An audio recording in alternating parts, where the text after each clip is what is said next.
Hello, everybody, and welcome back to another edition of A Handful of Hope.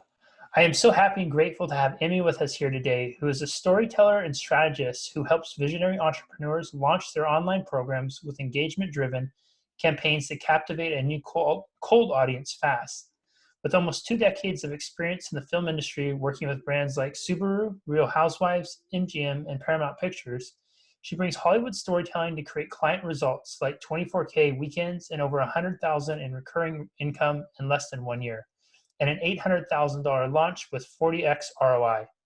At the heart of her work is the love for storytelling to uncover what makes your brand remarkable and turn it into your secret weapon that builds your legacy. Ooh, I love that. Emmy, welcome and thank you so much for being here. Thank you for having me. I'm excited for this. I am too, and I was sharing with you just a moment before we started that I found myself falling in love with photography about 9 years ago or so. And what I found with it was, how busy we get and how distracted we can be. And there's always a million things that could demand our attention. But when I found one of myself is whenever I would look through the lens of a camera, it was like the one thing where I could get myself to slow down and be fully present and see the world through really a different lens. And maybe we could start off with, for you, as someone who looks through those lenses a lot, what do you see when you look through a lens? Ooh, great question. Where to even begin with that? Oh, anywhere. I'm so excited to hear.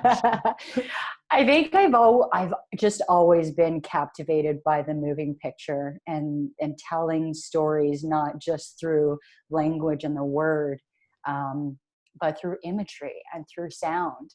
And maybe this is a byproduct of being an immigrant child and kind of learning how to speak English, but I've always gravitated towards that. And as I grew older and experimented with shooting on cameras and with video, well, when I first started, they didn't even have video yet, so that kind of dates Mm. me a little bit. But but I guess why I love working with the camera so much, and whether there is a subject, a client that I'm looking at, or if it's a landscape, in that moment, you can tell so many different stories that you normally wouldn't be able to communicate in the day-to-day. And so Mm. in this way, the camera lens is almost like taking a snapshot I guess quite literally, in that moment, and everything kind of slows down. And you can really start to feel the message of that person even before they've said a single word. And I think it comes back to how humans communicate as social creatures. Even before we say a single word on video, your audience is already perceiving you with your Mm. facial expressions and your body language and the way you kind of hold yourself. And I guess I'm just an anthropologist at heart, and I've always found that really fascinating. I love that. I feel like what you do is such sacred work in the sense of that people are really trusting you to choose moments that will define them, their business, their brand, indefinitely, for an extended period of time, maybe indefinitely. When you're constructing a shot, when you're choosing which images or which snippet of video is going to define them, what are some things that you look for in those moments that these are the ones where you decide this is the one I want that we need to capture? Mm.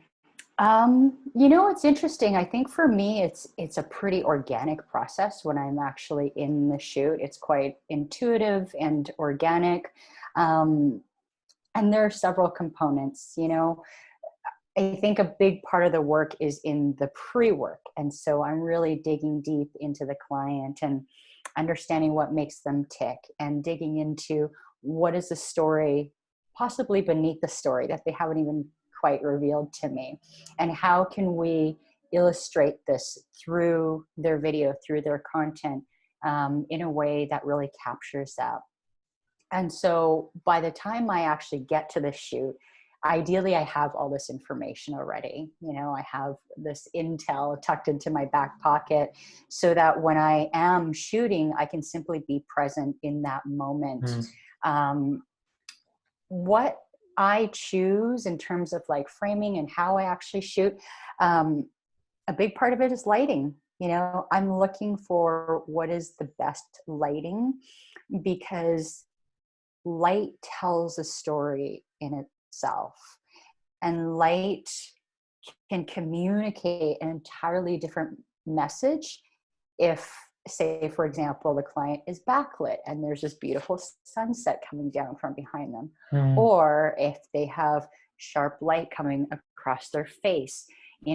It's all about positioning them so that the overall picture tells a congruent story with the message that we're trying to convey. And I think a big part of it too is like having fun. Like I enjoy the moments where I walk into a scene, I'm like, yeah, I don't really know what I'm going to shoot. Like, I don't know what like angle to shoot from, or there's not really any, spectacular light coming through. How am I going to make this work? And I think it's those moments that kind of push my creativity. What are the ways that we can like really zoom in and tell a story of a moment of, say, hands doing something, or the expressions of the eye, and just playing with the different angles, with the different distances, playing with the sources of light. And yeah, hopefully at the end of this, I have a ton of great footage to work with in the editing process. I have to tell you, I mean, when you were just talking about that, when you said light tells a story, I got total goosebumps, because this morning I had gone for a walk and I found myself, so where I live, I'm on the coast and you can walk out onto a wharf and be on the ocean. So I was walking out to the wharf to watch the sunrise, and I was also going to take a video that I was going to post on social media if I could talk. And as I was doing that, the sunrise is over in one shoulder, the moon setting is over another shoulder, but then there's also those little faint harbor lights. And I literally had the words go through my mind as I was playing around with it. I was like, wow, depending on where you stand, the light really does tell a different story. It makes a completely different backdrop, a completely different experience. And just even how I was experiencing it for myself as just trying to set a scene, the way the light was here made a bigger shadow versus this picked up the light a little bit more. I guess that's a long way of saying is, first of all, I'm so grateful you said that, because it just, I was thinking that this morning.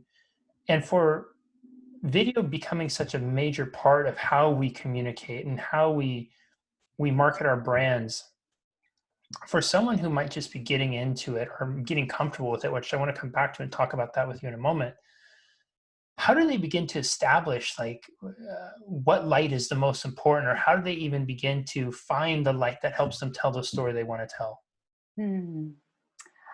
I would say for the most part, start with what you have, and you can always build from there.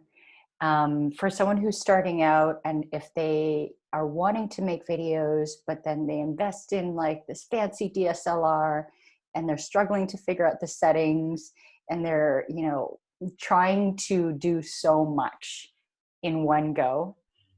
What I found is that that tends to be more overwhelming than anything else. And people are more likely to quit instead of just to keep moving forward. And so in some ways, I would much rather someone who's just starting to use their iPhone, to use their smartphone. They can bust it out any moment. It's easy. I think it's more important to be consistent in that way than to capture incredible, mind-bending images, which is an art and a science that does take practice. On the other hand, if there is already, some fluency in it, and they are just looking to create a better picture with the light, with the elements that they have, I would say try to use natural lighting as much as possible. Natural light will always create a more beautiful image in terms of natural skin tones, the right white colors in the background, than artificial lighting. And it's a lot easier to work with in many senses than, setting up a light kit and trying to figure out what angles that it should be pointing in. So work with the natural light, but what I notice a lot of people do is they will put the light kit directly in front of them. So whether that's the ring light or any other kind of light kit, what actually works a little bit better is if you have the light more at a kind of 45-degree angle with your face. Of course, depending on your environment, but in general, it tends to cast a bit more of a kind of natural, like you'll highlight some of the shadows and Mm. contours on your face and look more, it creates more depth as opposed to just having a really flat, white, bright image where you have the light directly in front of your face. But this is something that I could, go on for, that'd be a separate live stream altogether. I'm But already in that's my a good head, place. selfishly wanting to make 5 different separate live streams with you. Sure, let's do Yeah, that. yeah. Okay, I mean, I have to ask, as a photographer, apps, does it enhance the art or does it hinder the art? And I'll preface this by saying I wrestle with this every time I post something on Instagram, because I know if I slide the contrast a little bit this way, and then if I adjust the brightness a little bit this way, it's going to get a few more likes. Or if I smooth it out with this app or do a little thing with this one, it's going to get a little bit more engagement. But then the other part of me says, well, is that what the photo actually look like? Especially with cameras now, they're able to pick up so many more colors than our eyes can even process, right? So, uh, our apps, do they hinder or do they enhance? Hmm. I think it's not really about the app, and maybe I'm answering it in a tricky way, but rather the person. Mm. Apps can definitely enhance our user experience and the end product that we create. And on the flip side of the coin, it can also over exaggerate and just kind of go overboard. And so I think that when it comes to apps, there's no hard rule of thumb as to what's good and what's bad. I like to think of what the end user experience is going to be. So for Instagram, for example, we know that you can't zoom in on the pictures. They're just square or portrait. And so I do tend to increase the contrast a little bit and to make the image just a bit sharper, because it's going to be a small image on mobile. Mm. And on the other sense, if you are doing something just to do it for the sake of doing it, then I think that it's important to question, like, are we doing it just to fancy it up because we feel like there might be something lacking in that image? Or is that an actual intentional stylistic move that you're making? Mm. So that's usually how I differentiate it. And I'm glad you brought that up, because with the world of video too, I often have clients, asking, um, I want something that's quick and punchy and it's going to grab attention in the social media newsfeed, because I know attention spans are short. And yes, absolutely, I do agree with that to a degree, though, because yes, we do need to capture attention in the newsfeed. And yet at the same time, I personally would always prefer timeless storytelling over the latest trend, because trends Mm. come and go. Whereas if you take the time to tell a great story, whether that's through photo or video or even just in a post, I feel like that has more longevity. And especially in today's world where we are looking for connection and we are looking for authenticity, and we want to mirror that in our own business, in our own brand. I'm quite intentional in veering people away from using that like quick splashy intro just for the sake of doing it. There are other ways to powerfully communicate your message without having fancy transitions and stuff. We touched on this a moment ago about comfort with people. When I remember when you first started using the internet, it seemed like it was just you'd go for it was kind of like an encyclopedia. You'd go get information off of it. And then when you started to use the internet for business, you could get away with some still images or maybe just stock images. Fast forward to today, and video seems like it's an absolute must for brands. And as much as that's evolved, one thing that seems like it hasn't quite evolved is people's willingness to be vulnerable in front of a camera. People would take a still picture, and I would still do this today. Sometimes I look at still pictures, and that judgment voice immediately goes off, right? Then with video now, it's almost magnified, and it's so fascinating because the dichotomy of it is one where we want to connect, we want to be authentic, we want to have that human to human piece. But then when we go and we put ourselves up in front of this device that actually captures us at really probably our most raw and vulnerable point, because we may be so uncomfortable with it, we kind of shrink away from it. So that's a long way of saying, what are the when it comes to comfort in front of cameras, what are some of the biggest challenges you see your clients coming up against? And then how are they able to overcome those? Mm. This is a big thing because I feel like we're taught and trained to believe that we need to look and show up a certain way in order to be accepted and acceptable. And one thing that has become really apparent for me personally in my own entrepreneurial journey is how far away from truth that is. And one of the biggest roadblocks that I see are people, not feeling resistant to get in front of the camera, feeling like they're going to face judgment and ridicule when they do that and when they share their message. Or they need to lose that last 10 pounds before they can, start doing video. And if we were to, take that thought on its own, and we can say, yeah, everybody has their own kind of self-criticism, I guess you can say. But I think it's a really slippery slope, because for as long as we continue to be in agreement with those voices, we are in fact perpetuating this violence against how we should look and how we should show up in order to be normal or right or acceptable or successful. And I think one of my, personal journeys in entrepreneurship and in the work that I do is helping business owners, and in my work, particularly women, because I notice so many women, really facing this, is learning to let go of those stories that we've been taught, even if they were, well-meaning relatives and people who loved us at one point, who said, you know what, maybe you shouldn't do that. Maybe you should wait. Maybe you should lose those last 10 pounds. We're always letting the world control how we think about ourselves, which then affects how we show up.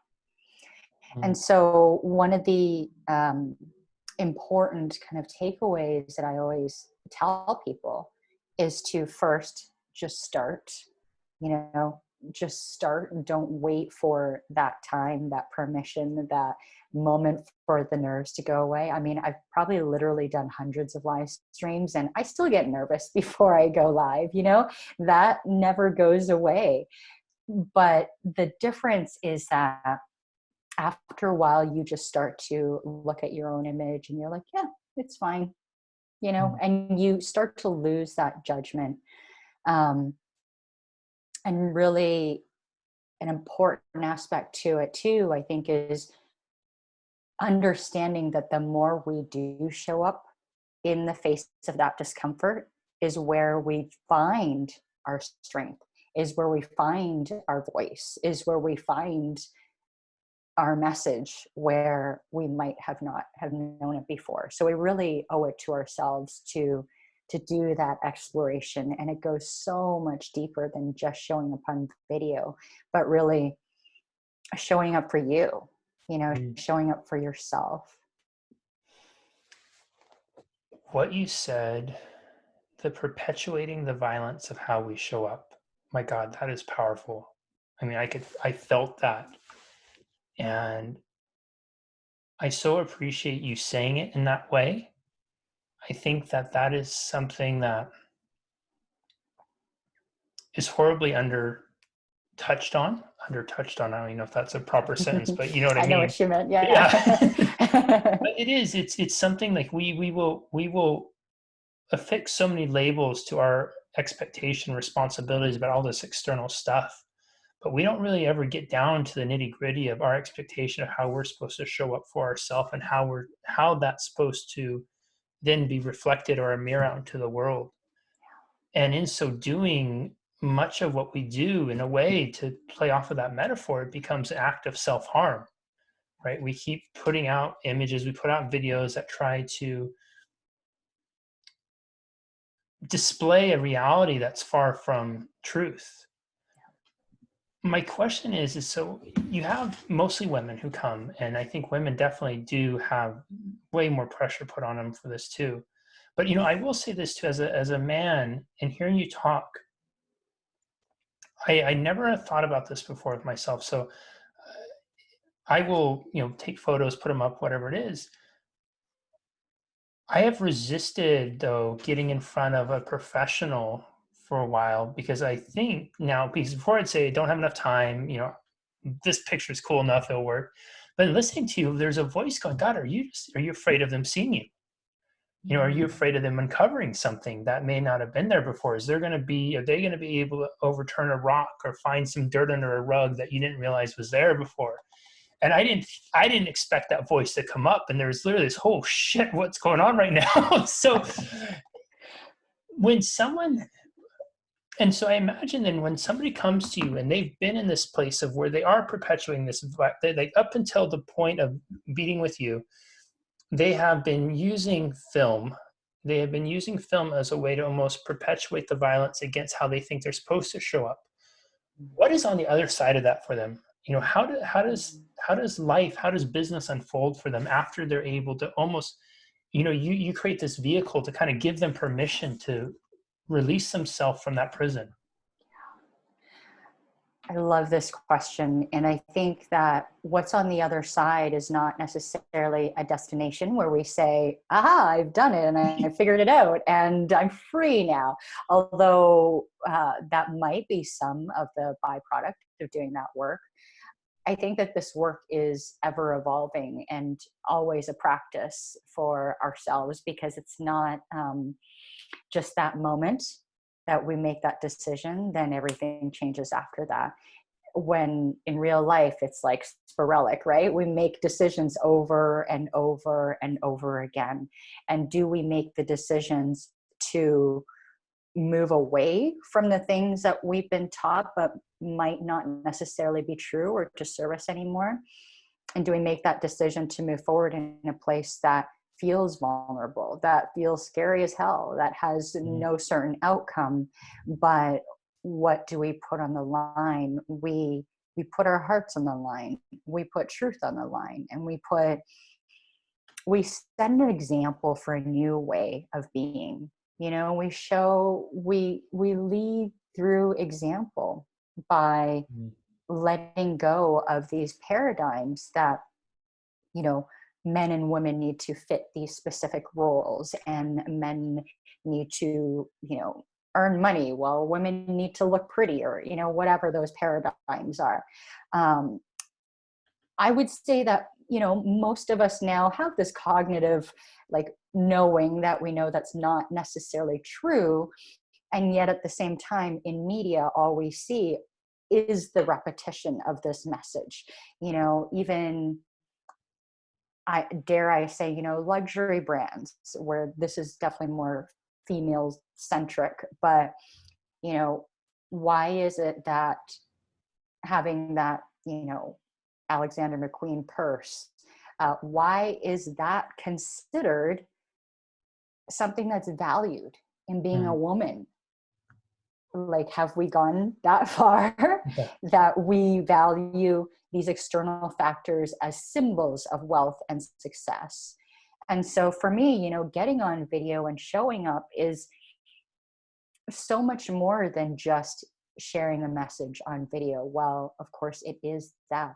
But for me, it's also this continuous practice that we as individuals and business owners and marketers do to break the paradigms that keep us stuck, that keep us held in these cycles of violence that don't need to be there anymore. Hmm. Who knew videos could be such a deep topic?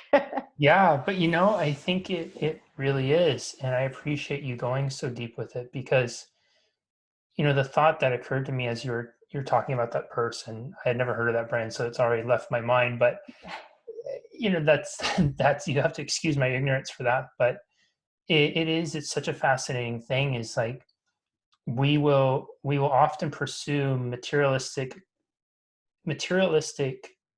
what's the word I'm looking for? Materialistic acquisition as a means to try to fill the void of happiness that we haven't been able to figure out how to fill. So we pursue what we think we're supposed to or what the status symbols mean. And it's almost like, gosh, imagine in a world where if we could all show up on video completely naked and be happy, how invincible we would be as individuals in our relationships, as a culture, in our business, as a collective conscious, because we already are going on the video in so many ways, feeling that way anyways, right?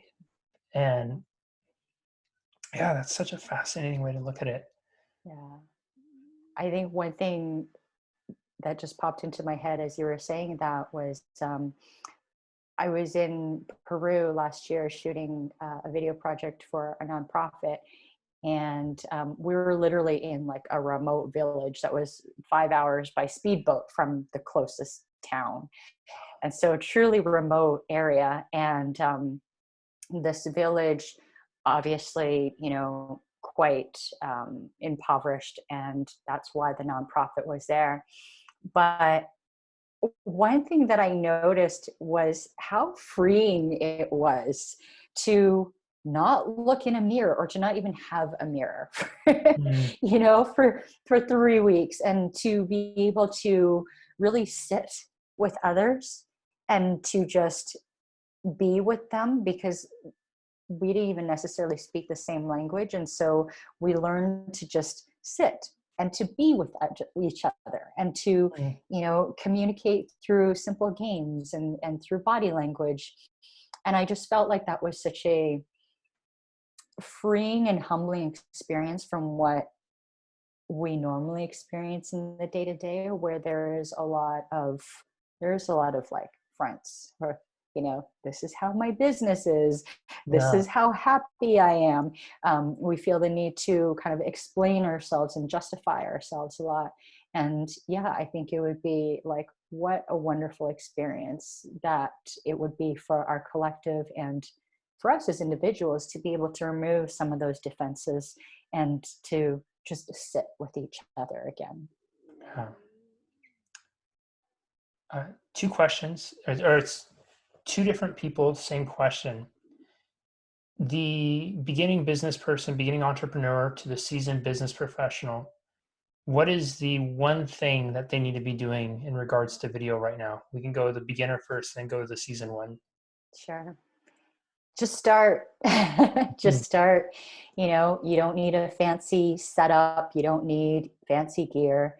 All you need is your smartphone to get started.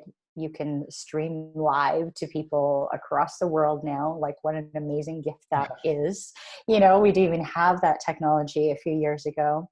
And if going live is a bit too scary, start doing those pre-recorded videos and teach what you know.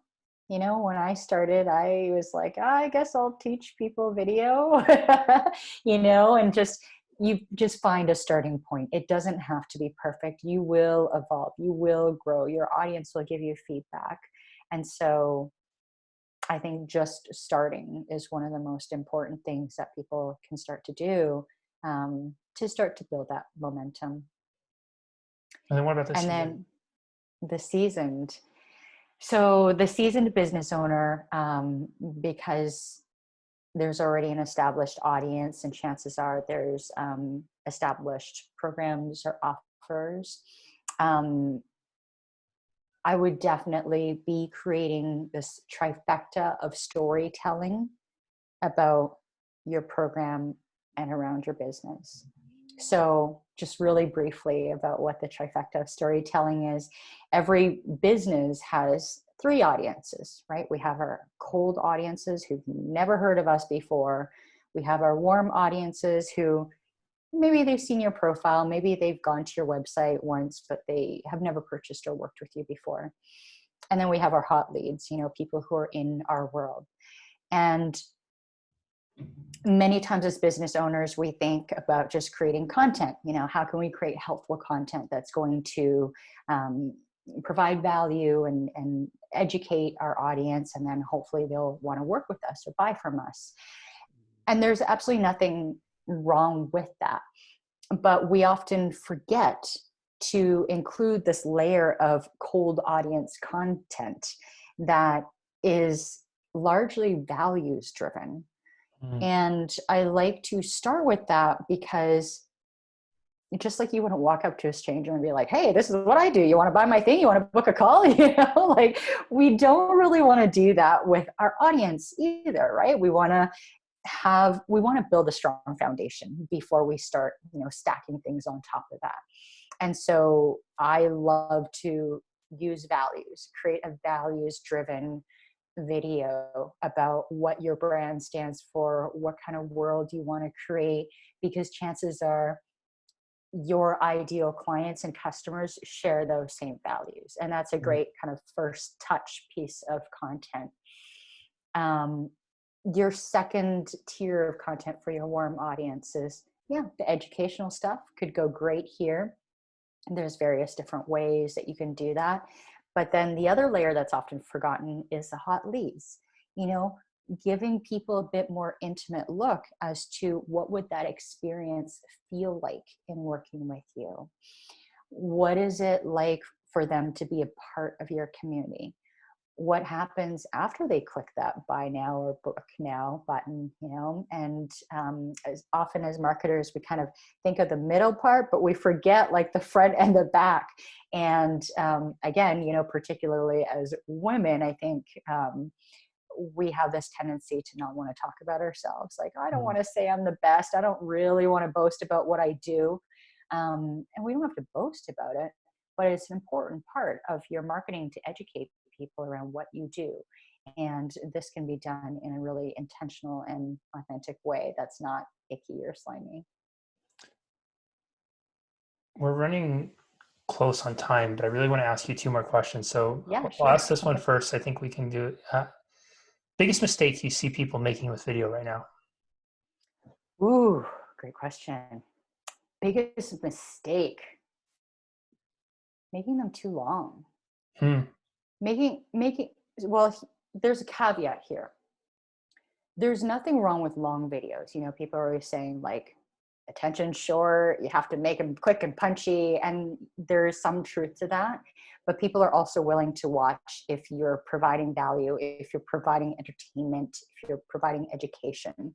So just being mindful of that, not to over explain. It's better to show rather than tell whenever you can, especially when it comes to video. Like video is this beautiful marriage of imagery and sound, and you can convey so much without even necessarily having to say it all. And I think that we're just so accustomed to using language to like explain everything. So I find myself usually like chopping content out of client videos because we want to communicate the message in a succinct way, but not take away any of the meaning from it. So I always like to use image, sound, show rather than tell. Love that. I mean, I just have one final question. Well, actually, I have about 50 other questions, but in the interest of time, I'll just ask one. With people who are creating content, creating using video for their business, I think they can a lot of times get bogged down in the metrics. How many likes, how many interactions, did it get shared enough? There's 50 people on it yesterday. There was only 22 on it that day. And, then it gets into logarithm discussions, all those types of things. In your opinion, what's the most important metric that someone can focus on when they're producing video content, whether it's live or it's a video they record themselves and they're posting it up on their social, putting up in their business? What's the most important metric they should be focusing on? Engagement, Mhm. hands down, engagement. So I know it's easy for us to, keep checking back, like, oh, I got a few more views. I got a few more Yeah, views, right? We all do it, yeah, yeah, zero guilt, like we all do it. yeah. We've done But that 3 times today already. right, right. Has it changed? Not Yeah, that yeah. much. Okay. But our main goal as business owners is to kind of get our message and get our brand in front of people and new eyeballs, and going even a layer deeper than that. It's not enough to just get your content in front of people. Now you have to be saying something or doing something that matters, that elicits that engagement, that elicits that comment or that like. So as content creators, we should be really intentional about not just creating content, but how can this piece of content either speak to something that's already on their minds, but maybe educating them or shifting their idea around it somehow that it does provoke some kind of engagement. Or if you're using a medium like live video, get really intentional about saying like, hey, if you're joining me now, say hello in the comments, or asking questions and Mhm. deliberately eliciting engagement throughout. um, the algorithm loves that too, especially when you are doing a live video. Facebook is looking for the engagement on your video. So the more you're able to get that engagement, the more Facebook is going to push it to more organic views. Whereas, if you just sit there and talk, some people do have really engaged audiences who comment anyways, just on a talking video. But for the most of us, we need to, be a little bit intentional about that. So just know that when you create engagement, you help people to be invested in what you're saying and in your Mhm. message.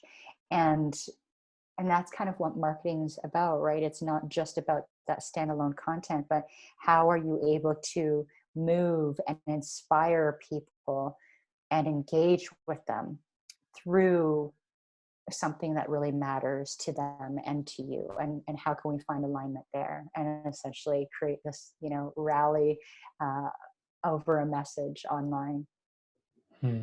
I mean, that's incredible.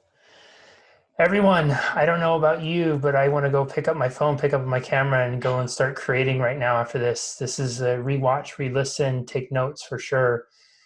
This has evolved from almost a deeply spiritual discussion about video and life through the lens into some practical, really useful tools and tips for entrepreneurs and business professionals with their photography. I love the notion of how by being in front of the camera, it brings up so much of our stuff, those things, those issues, those ways we were perpetuated to show up. And the notion of that it can also be this almost gateway to perpetuate this violence of how we show up.